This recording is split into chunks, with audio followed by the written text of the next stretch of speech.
पहला क्वेश्चन है, during drilling it is observe that the chip is flowing out continuously through on lip only, the possible reason is. तो जो question में पूछा गया था कि कर्वलाइन ड्रिलिंग के दौरान यह देखा गया है कि चिप्स केवल एक ही लिप के माध्यम से लगातार बाहर निकल रही है, तो इसका कारण क्या है। कि जो क्वेश्चन में पूछा गया है कि ड्रिलिंग करते समय जो चिप्स निकलता है तो ये एक ही साइड से चिप्स निकल रहा है कर्व लाइन में, तो इसका रीजन क्या है जो क्वेश्चन ने पूछा है। तो इसके लिए पहला ऑप्शन है अनइक्वल लिप एंगल, मतलब जो ड्रिल का सामने वाला एंगल होता है वो दोनों तरफ से बराबर नहीं है। या फिर दूसरा ऑप्शन है एक्सेसिव पॉइंट एंगल, मतलब पॉइंट एंगल बराबर नहीं है।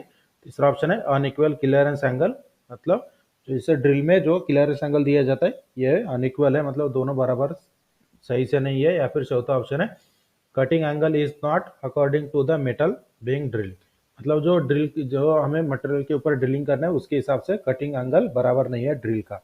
तो जैसे क्वेश्चन में पूछा गया था कि ड्रिलिंग करते समय अगर एक ही लिप से चिप्स निकलता है तो इसका कारण क्या है। तो इसका जो सही आंसर है ऑप्शन नंबर ए अनइक्वल लिप एंगल, मतलब अगर लिप एंगल बराबर दोनों तरफ से नहीं रहा तो उस समय इस तरह का प्रॉब्लम आता है कि ड्रिलिंग करते समय ड्रिल किया हुआ चिप्स एक साइड से निकलता है।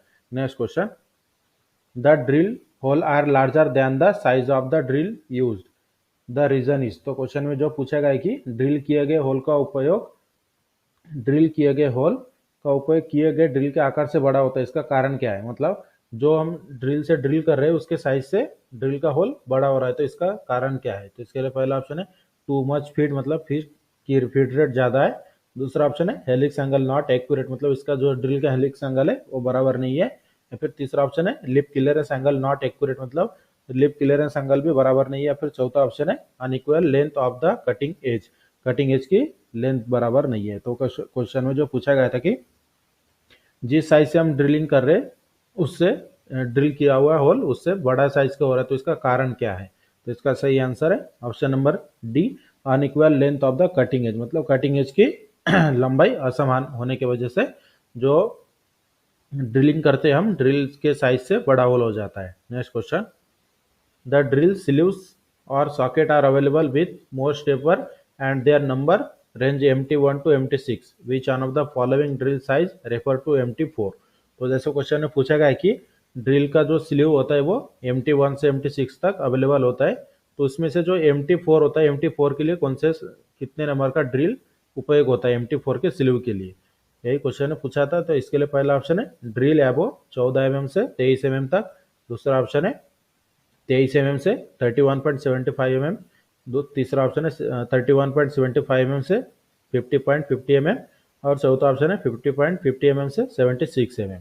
तो जो क्वेश्चन ने पूछा गया था कि जो ड्रिल स्लीव हमारे अवेलेबल होते हैं MT1 से MT6 तक, तो इसमें से जो MT4 नंबर का स्लीव होता है वो कितने नंबर के ड्रिल के लिए उपयोग होते हैं। इसका सही आंसर है option number C drill above 31.75 mm to 50.50 mm तक। Next question, for cylindrical grinding, a small diameter work with a fairly large wheel. Which among the following grade of wheel should we use? तो जो question है पूछा गया है कि cylindrical grinding के लिए एक काफी लार्ज व्हील के साथ एक छोटे व्यास का काम निम्नलिखित में से किस ग्रेड के व्हील का उपयोग किया जाना चाहिए। तो इसके लिए पहला ऑप्शन है वेरी सॉफ्ट, दूसरा ऑप्शन है मीडियम, तीसरा ऑप्शन है हार्ड और चौथा ऑप्शन है सॉफ्ट।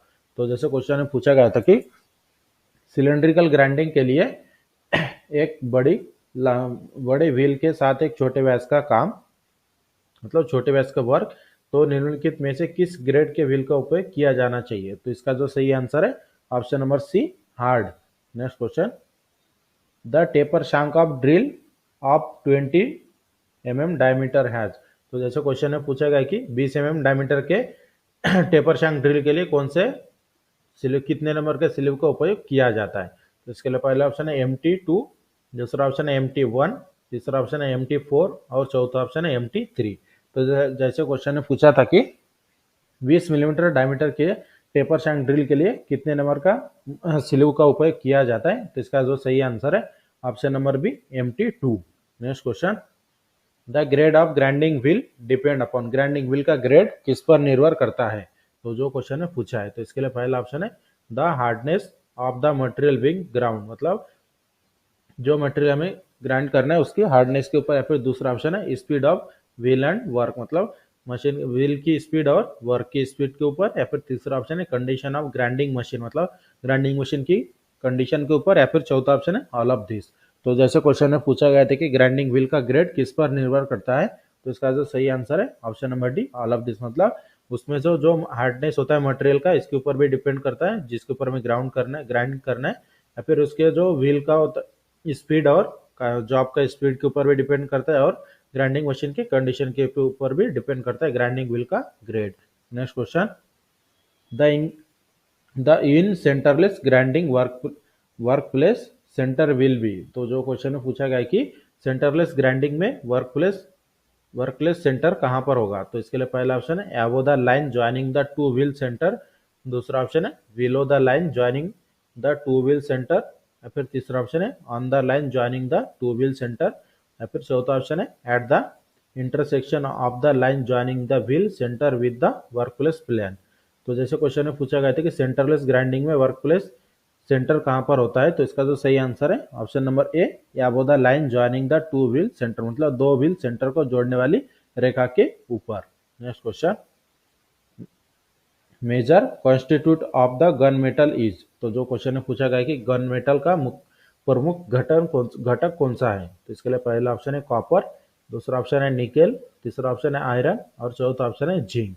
तो जैसे क्वेश्चन में पूछा गया था कि गन मेटल का प्रमुख घटक कौन सा है, तो इसका जो सही आंसर है option number A copper. Next question, which one of the following reamers can adjust itself in case of slight misalignment when fit on the tailstock, तो जैसे क्वेश्चन में पूछा गया कि टेलस्टॉक में रिमर को फिट करने के बाद थोड़ा अगर मिस अलाइनमेंट रहा तो वो अपने आप एडजस्ट कर लेता है, वो कौन सा रिमर है, तो इसके लिए पहला ऑप्शन है पैरेलल रिमर, दूसरा ऑप्शन है टेपर रिमर, तीसरा ऑप्शन है एडजस्टेबल रिमर, और चौथा ऑप्शन है फ्लोटिंग रिमर। तो जैसे क्वेश्चन में पूछा गया था कि निम्नलिखित में से कौन सा रिमर टेलस्टॉक पर लगाए जाने पर मामूली गलत संरेखन के मामले में स्वयं को समायोजित कर सकता है, तो इसका जो सही आंसर है option number D floating reamer. Next question, the purpose of using a sine bar is to, sine bar का उपयोग करने का उद्देश्य क्या है, जो क्वेश्चन में पूछा है, तो इसके लिए पहला ऑप्शन है measure the length of job, मतलब जॉब की लंबाई मापने के लिए, या फिर दूसरा ऑप्शन है जॉब का डायमीटर चेक करने के लिए, या फिर तीसरा ऑप्शन है find the angle of the taper job, मतलब टेपर जॉब का एंगल चेक करने के लिए, या फिर चौथा ऑप्शन है check the level of the job, मतलब जॉब का लेवल चेक करने के लिए। तो जैसे क्वेश्चन में पूछा गया था कि साइन बार का उपयोग करने का उद्देश्य क्या है, तो इसका जो सही आंसर है option number C find the angle of taper job, मतलब जो टेपर वाला जॉब होता है उसका एंगल हमें अगर निकालना है तो उस समय साइन बार का उपयोग किया जाता है डायल टेस्ट इंडिकेटर और स्लिप गेज के साथ।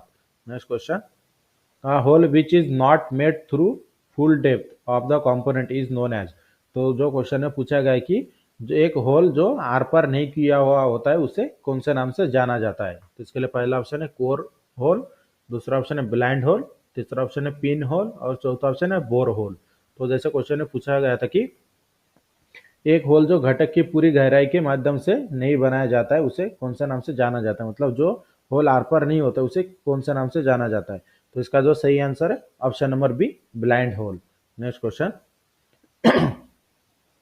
a rimmed hole has patch of poor finish, which one of the following is the case for this defect, जो क्वेश्चन में पूछा गया है कि रिम होल में खराब फिनिश के पेच होती है तो निम्नलिखित में से कौन सा कारण हो सकता है, तो इसके लिए पहला ऑप्शन है the bore whole has insufficient rhyming allowance, दूसरा ऑप्शन है एक्सेसिव कटिंग स्पीड, तीसरा ऑप्शन है wrong selection of the reamer for the job, या फिर चौथा ऑप्शन है insufficient coolant supply.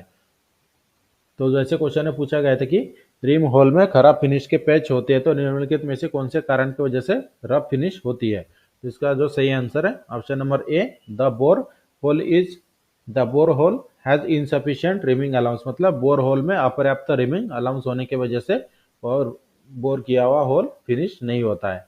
Next question, it is regular practice to true a cylindrical job held in forja chuck before turning, which one of the following statement is not correct with respect to turning without truing, तो जैसे question में पूछा गया है कि अगर कोई भी सिलेंड्रिकल जॉब अगर हमें फोर्जा चक में टर्निंग करना है तो सबसे पहले क्या किया जाता है, जॉब को ट्रू किया जाता है, तो अगर हम जॉब को ट्रू ना करें तो उस समय क्या हो सकता है, जो क्वेश्चन में पूछा गया कि अगर बिना ट्रूइंग के टर्निंग के संबंध में निम्नलिखित में से कौन सा कथन सही नहीं है। तो इसके लिए पहला ऑप्शन है uneven load on the cutting edge of the tool. दूसरा ऑप्शन है uneven depth of cut on the periphery of work. तीसरा ऑप्शन है the surface finish obtain will be rough. और फिर चौथा ऑप्शन है uneven load on the main spindle. तो जैसे क्वेश्चन में पूछा गया था कि टर्निंग करने से पहले फोर्जा चक में सबसे पहले जॉब को ट्रू किया जाता है, तो बिना ट्रूइंग के टर्निंग के संबंध में निम्नलिखित में से कौन सा कथन सही नहीं है। तो इसका जो सही आंसर है option number C, the surface finish obtain will be rough, मतलब प्राप्त सरफेस फिनिश रफ तैयार होगा। Next question, which one of the following reamers is particularly suitable for reaming hole having keyway groove. तो जैसे question में पूछा गया कि निम्नलिखित में से कौन सा रिमर कीवे ग्रू वाले रिमिंग होल के लिए विशेष रूप से उपयुक्त है। जिस होल के अंदर कीवे ग्रू कटा होता है उस होल को अगर फिनिश करना है तो उस समय कौन से रिमर का उपयोग किया जाता है। तो इसके लिए पहला ऑप्शन है स्ट्रेट फ्लूटेड रिमर।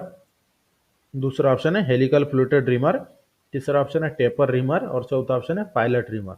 तो जैसे क्वेश्चन में पूछा गया था कि निम्नलिखित में से कौन से रिमर का उपयोग कीवे कटे हुए होल के अंदर फिनिश करने के लिए किया जाता है, तो इसका जो सही आंसर है option number B, helical fluted reamer. Next question, how does a hand reamer differ from a machine reamer. Machine reamer से हैंड रिमर कैसे भिन्न होता है। तो इसके लिए पहला ऑप्शन है larger Vivel lead for the cutting as. दूसरा ऑप्शन है मोर नंबर ऑफ कटिंग टीथ। तीसरा ऑप्शन है less number of cutting teeth और चौथा ऑप्शन है unequal spacing of cutting edge. तो जैसे क्वेश्चन में पूछा गया क्या पूछा था कि मशीन रिमर से हैंड रिमर कैसे भिन्न होता है। तो इसका सही आंसर है ऑप्शन नंबर ये, larger Wavell lead for the cutting as, मतलब कटिंग एज के लिए बड़ा विवेल होता है। Next question, the reading accuracy of the steel rule is. Steel rule की एक्यूरेसी क्या है, मतलब इसे इस तरह से बोल सकते हैं कि स्टील रूल की लिस्ट काउंट क्या है। तो इसके लिए पहला ऑप्शन है 1 mm, दूसरा ऑप्शन है 0.5 mm, तीसरा ऑप्शन है 0.2 mm और चौथा ऑप्शन है 0.5 mm, 0.05 mm। तो जैसे क्वेश्चन में पूछा गया था कि स्टील रूल का लिस्ट काउंट क्या क्या है, तो इसका जो सही आंसर है ऑप्शन नंबर बी, 0.5, मतलब आधा mm होता है स्टील रूल का लिस्ट काउंट और ब्रिटिश सिस्टम में होता है 1/64 inch. Next question, purpose of countersinking is. Countersinking करने का उद्देश्य क्या है। जो हम कोई भी जॉब के ऊपर काउंटर सिंकिंग करते हैं तो उसका उद्देश्य क्या है। तो इसके लिए पहला ऑप्शन है अवॉइड ट्रेड डैमेज। दूसरा ऑप्शन है easy to locate the bolt. तीसरा ऑप्शन है क्लियरेंस फॉर बोल्ट या फिर चौथा ऑप्शन है अकोमेंडिंग रिवेट हेड। तो जैसे क्वेश्चन में पूछा गया था कि काउंटर सिंकिंग का उद्देश्य क्या है, तो इसका सही आंसर है option number D, accommodating rivet head, मतलब जो रिवेट का हेड होता है वो जो आपके सरफेस के साथ पैरेलल हो जाना चाहिए, इसलिए काउंटर सिंकिंग किया जाता है। Next question, which one of the following operation is not done on a workpiece held in between centre. तो जैसे क्वेश्चन में पूछा गया है कि निम्नलिखित में से कौन सा ऑपरेशन बिटवीन सेंटर के ऊपर नहीं किया जाता जॉब के ऊपर। बिटवीन सेंटर में जॉब को रखने के बाद कौन सा ऑपरेशन निम्नलिखित में से किया नहीं जा सकता है। इसके लिए पहला ऑप्शन है नर्लिंग। दूसरा ऑप्शन है अंडर कटिंग बाय प्लंगिंग। तीसरा ऑप्शन है थ्रेड कटिंग और चौथा ऑप्शन है पार्टिंग ऑफ। तो जैसे क्वेश्चन में पूछा गया था कि सेंटर टू सेंटर जॉब को रखने के बाद कौन सा ऑपरेशन नहीं किया जा सकता है, तो इसका सही आंसर है option number D, parting off, मतलब दो टुकड़े में डिवाइड करना, कट करना, जिसे कहा जाता है parting off. Next question, the tailstock barrel has a internal taper which one of the following standard taper is provided in the barrel bore. तो जो क्वेश्चन में पूछा गया कि टेलेस्टॉक बैरल के अंदर में टेपर कटे होते हैं, तो निम्नलिखित में से कौन सा स्टैंडर्ड टेपर टेलेस्टॉक बैरल के अंदर कटा होता है टेलेस्टॉक बोर में। तो इसके लिए पहला ऑप्शन है मेट्रिक टेपर। दूसरा ऑप्शन है मोर्स टेपर। तीसरा ऑप्शन है जर्नो टेपर और चौथा ऑप्शन है ब्राउन एंड शार्प टेपर। तो जैसे क्वेश्चन में पूछा क्या गया था कि टेलेस्टॉक बैरल में इंटरनल जो बोर होता है उसमें इंटरनल टेपर कटे होते हैं, तो निम्नलिखित में से कौन सा स्टैंडर्ड टेपर कटे होते हैं, तो इसका जो सही आंसर है option number B, morse taper. Next question, the taper shank drill should be remove from the machine spindle by means of. Taper shank drill को मशीन स्पिंडल से निकालने के लिए किसका उपयोग किया जाता है। इसके लिए पहला ऑप्शन है हैमर। दूसरा ऑप्शन है टैंग ऑफ फाइल। तीसरा ऑप्शन है पंच और चौथा ऑप्शन है ड्रिफ्ट। तो जैसे क्वेश्चन में पूछा गया था कि टेपर शैंक ड्रिल को मशीन स्पिंडल से बाहर निकालने के लिए किसका उपयोग किया जाता है, तो इसका आंसर है option number D drift. Next question, which one of the following statement is not the case for the tap breakage during tapping? निम्नलिखित में से कौन सा कथन टैपिंग के दौरान टैप के टूटने का कारण नहीं है? तो इसके लिए पहला ऑप्शन है the cutting edge of the tap is too sharp. दूसरा ऑप्शन है the bore hole is much smaller than the recommended.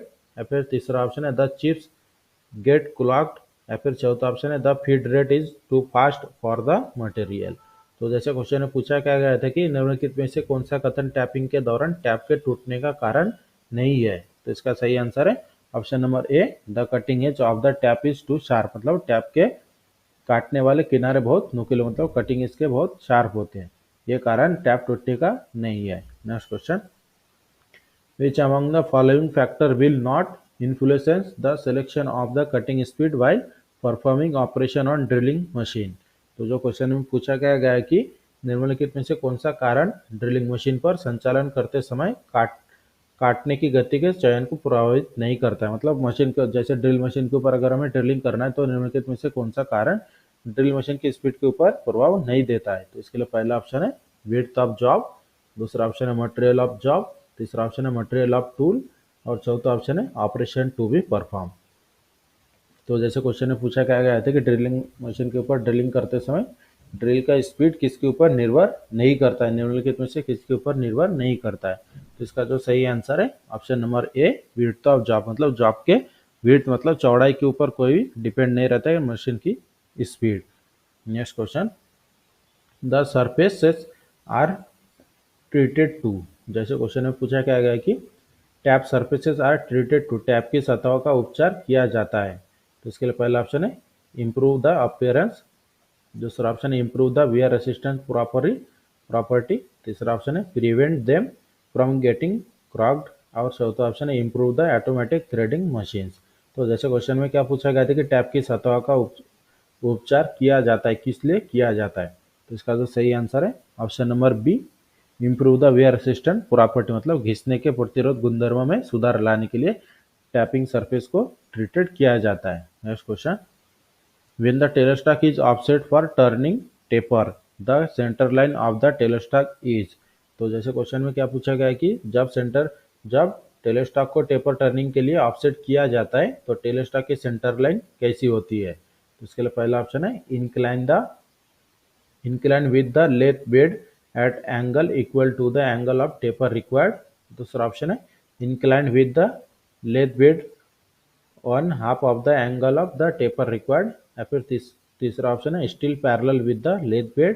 फिर चौथा ऑप्शन है ऑप्शन नंबर ए और बी नहीं। तो जैसे क्वेश्चन में पूछा क्या गया था कि जब टेल स्टॉक को टेपर टर्निंग के लिए ऑफसेट किया जाता है तो टेल स्टॉक की सेंटर लाइन कैसी होती है? तो इसका सही आंसर है option number C still parallel with the lathe bed, मतलब लेथ बेड के साथ पैरेलल में होता है। Next question, a tap is broken which of the statements about the case is incorrect. एक टैप टूटा हुआ है तो निम्नलिखित में से कौन से कारण के बारे में कौन सा कथन सही नहीं है? मतलब जो क्वेश्चन में पूछा गया है कि एक टैप टूटने का कारण निम्नलिखित में से कौन सा नहीं है? तो इसके लिए पहला ऑप्शन है the diameter of hole is adequate, दूसरा ऑप्शन है the pitch of the tap is too great, तीसरा ऑप्शन है the lubricant was not used और चौथा ऑप्शन है the tap is not aligned with the hole. तो जैसे क्वेश्चन में पूछा क्या गया था कि एक टैप टूटा हुआ है तो किसके कारण के बारे में कौन सा कथन गलत है? तो इसका जो सही आंसर है option number A the diameter of the hole is adequate, मतलब होल का व्यास पर्याप्त है। Next question, which gear gets the drive from the lathe main spindle gear through the tumbler gear. Lathe main spindle gear से tumbler gear के माध्यम से कौन सा गियर ड्राइव प्राप्त करता है? जो क्वेश्चन में पूछा है। तो इसके लिए पहला ऑप्शन है स्पिंडल गियर, दूसरा ऑप्शन है फिक्स्ड स्टड गियर, तीसरा ऑप्शन है चेंज गियर यूनिट और चौथा ऑप्शन है speed fixed tumbler gear unit. तो जो क्वेश्चन में क्या पूछा गया था कि लेथ मेन स्पिंडल गियर से टम्बलर गियर के माध्यम से कौन सा गियर ड्राइव प्राप्त होता है? तो इसका जो सही आंसर है option number B fix stud gear. Next question, thread forming taps are designated to. थ्रेड बनाने के वाले टैप को नामित किया गया है, किस प्रकार से नामित किया गया है? जो क्वेश्चन में पूछा गया है। तो इसके लिए पहला ऑप्शन है produce only smaller section chips, दूसरा ऑप्शन है प्रोड्यूस नो चिप्स, तीसरा ऑप्शन है push the chips ahead of the tap during tapping, और चौथा ऑप्शन है be used on special tapping machine only. तो जैसे क्वेश्चन में क्या पूछा गया था कि thread forming tap are designated to, मतलब थ्रेड बनाने वाले टैप को नामित किस तरह से किया गया है। तो इसका जो सही आंसर है option number B produce no chips, मतलब कोई चिप्स नहीं बनाता है। Next question, which part of the lathe contains the mechanism for moving the controlling the carriage। तो क्वेश्चन में जो पूछा गया है कि लेथ के किस भाग में कैरेज को मूव और नियंत्रित करने के लिए मैकेनिज्म होता है। तो इसके लिए पहला ऑप्शन है द एप्रॉन, दूसरा ऑप्शन है टॉप स्लाइड, तीसरा ऑप्शन है क्रॉस स्लाइड, और चौथा ऑप्शन है कंपाउंड रेस्ट। तो जैसे क्वेश्चन में क्या पूछा गया था कि लेथ के किस भाग में कैरेज को मूव और नियंत्रित करने के लिए मैकेनिज्म होता है, तो इसका सही आंसर है option number A the apron. Next question, die stock is for the use, die stock का उपयोग किस लिए किया जाता है, जो क्वेश्चन में पूछा है। तो इसके लिए पहला ऑप्शन है टू होल्ड द वर्कपीस, मतलब जॉब को पकड़ने के लिए, दूसरा ऑप्शन है डाई को पकड़ने के लिए, तीसरा ऑप्शन है टू मेक इंटरनल थ्रेड, मतलब इंटरनल थ्रेड बनाने के लिए, फिर चौथा ऑप्शन है एक्सटर्नल थ्रेड बनाने के लिए। तो जैसे क्वेश्चन में क्या पूछा था कि डायस्ट्रक का उपयोग किस लिए किया जाता है, तो इसका आंसर है option number B to hold the die, मतलब डाइंग करते समय डाई को पकड़ने के लिए डाई स्टॉक का उपयोग किया जाता है। Next question, which part of the lathe provided means of supporting the tool rest which hold the cutting tool। जो क्वेश्चन में क्या पूछा गया है कि लेथ का कौन सा भाग टूल रेस्ट को सपोर्ट करने का साधन प्रदान करता है जो कटिंग टूल को होल्ड करता है। तो इसके लिए पहला ऑप्शन है टॉप स्लाइड, दूसरा ऑप्शन है हेड स्टॉक, तीसरा ऑप्शन है क्रॉस स्लाइड, और चौथा ऑप्शन है कंपाउंड रेस्ट। तो जो क्वेश्चन में क्या पूछा गया था कि लेथ का कौन सा भाग टूल रेस्ट को सपोर्ट करने का साधन प्रदान करता है जो कटिंग टूल को होल्ड करता है, तो इसका आंसर है ऑप्शन नंबर ए टॉप स्लाइड।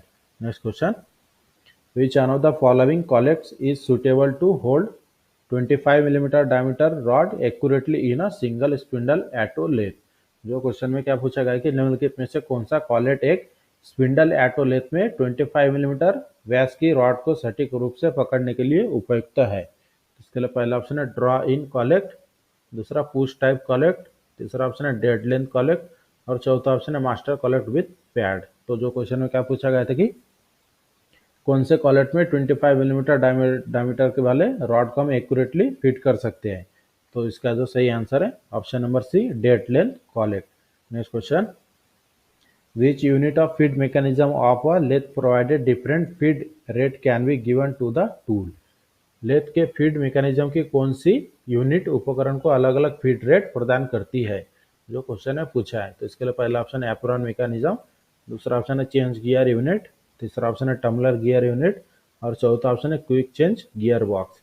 तो जैसे क्वेश्चन में क्या पूछा गया था कि लेथ के फीड मैकेनिज्म की कौन सी यूनिट है जो उपकरण को अलग अलग फीड रेट प्रदान करती है, तो इसका जो सही आंसर है option number D quick change gear box. Next question, the self-centering chuck jaw are numbered if the jaw are not assembled in the corresponding slot of body of the chuck, the result is।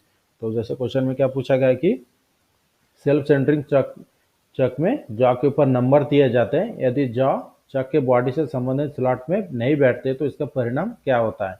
तो जैसे question में क्या पूछा था कि जो हमारा त्रिज्या चक होता है जिसे सेल्फ सेंट्रिक चक कहा जाता है, तो इसके जो तीन जॉ होते हैं, तीनों जॉ के ऊपर नंबर दिए जाते हैं। तो अगर इसे फिट करते समय अगर बराबर से अगर नहीं बिठाया जाए नंबर के हिसाब से तो इसके ऊपर क्या परिणाम होता है। तो इसके लिए पहला ऑप्शन है the jaw can not be move, मतलब जॉ आगे पीछे मूव नहीं होगा। फिर दूसरा ऑप्शन है the work held will not run concentric, मतलब इसमें से जो जॉब पकड़ा जाएगा वो कॉन्सेंट्रिक में नहीं घूमेगा। या फिर तीसरा ऑप्शन है all the three job will not contact the work, मतलब तीनों के तीनों जॉब को नहीं पकड़ेंगे। या फिर चौथा ऑप्शन है jaw are difficult to remove from the chuck, मतलब जॉ को चक से बाहर निकालने के लिए डिफिकल्ट होगा। तो जैसे क्वेश्चन में क्या पूछा गया था कि सेल्फ सेंट्रिक चक में जो जॉ लगे होते हैं उसके ऊपर नंबरिंग दिए जाते हैं, उस नंबर के हिसाब से अगर हम फिट नहीं करते तो उसका क्या परिणाम होता है। तो इसका सही आंसर है option number A the jaw can not be move, मतलब जो हम अगर नंबर के हिसाब से नहीं फिट करते हैं तो उस समय जॉ आगे पीछे मूव नहीं होता है। Next question, when machining irregularly shaped work held on face plate, counter balancing is done by clamping weight, this is done.